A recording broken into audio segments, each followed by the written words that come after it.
we like to go out and hike and get in the backcountry. So we've been doing some harder cheeses and some harder salamis, some dried fruits and nuts, and we've been putting them in basically vacuum sealing them into a bag for people. We charge $1.50 for that, and we basically get you all set up to go into the backcountry and have some really amazing cheeses and meats, kind of gourmet hiking food down the road, and we can actually set those up for days in advance. So we've done up to 7 days out. We've put together, you know, a third of a pound a day for 7 days for people, so they can break into 1 pack a day, have it fresh. And the feedback I've gotten is the 7th day was as good as the first day on those, and they are absolutely loving the fact that they can try different cheeses for 7 days in a row, different meats for 7 days in a row, and have that be a specialty kind of hiking food for sure, or backcountry food.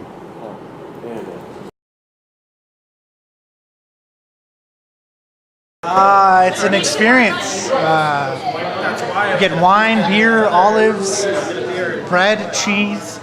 If you're into tasting things you may have not been exposed to, this is the place for you.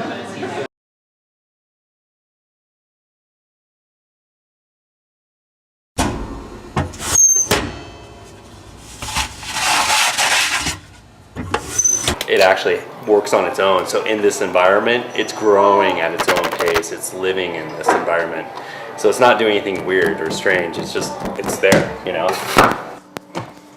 No, we don't use any dry active yeast or shortening or any other preservatives in our breads. So they are really true artisan breads. We have a hearth-baked baking oven. So we're gonna get that hard, crispy, crusty bread, which is just great. My day starts with mixing dough.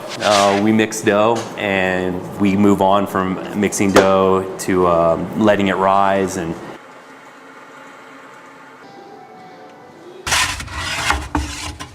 we're doing classic bread preparations, levains, campagna, these French artisan breads.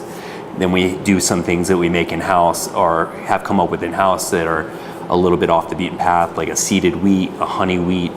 And then we also actually try to put out a nice array every day, and that changes as well. So whenever you come in, you get to see something new. We have picnic trays that are small and large, so we can do anything from 1 to 2 people to 4 to 18 to 80. You know, the sky's the limit, and we give you a lot of options on that as well. Get a little bit of our fresh breads, get a little bit of our olives, fresh fruit, nuts. Go ahead and choose the cheeses and the meats that you might want to enjoy, or put your faith in our hands, and we'll put something really nice together for you. We're very much that artisan specialty food shop. We're a market and we're a wine bar. We do tastings for beer and wine and cheese, but we also, you know, sell a pound of cheese, sell a wine or a case of wine. So I think we have a big a broad appeal to some of our visitors and definitely our locals. Well, you know, it's hard to beat cheese and charcuterie and wine together. I'm Dave Yates with Jaffers Wine Cellars, and Brandon and Theresa have been carrying the wines here for a long time, since they opened. And so every time I'm up, I try to come here and do a event and pour a little wine and enjoy some cheese, and so it's fun. It's they've been doing a lot. Got a nice wine bar here since I've been here last, and just always great to get back to Mammoth. This year, with our ovens, we're gonna be doing pies and other items as well, and we really want to make it easy for people that are in town working really hard, coming into town playing really hard. Just stop by. We'll take care of you. We'll put a package together for a dinner, and it's a great way to walk away.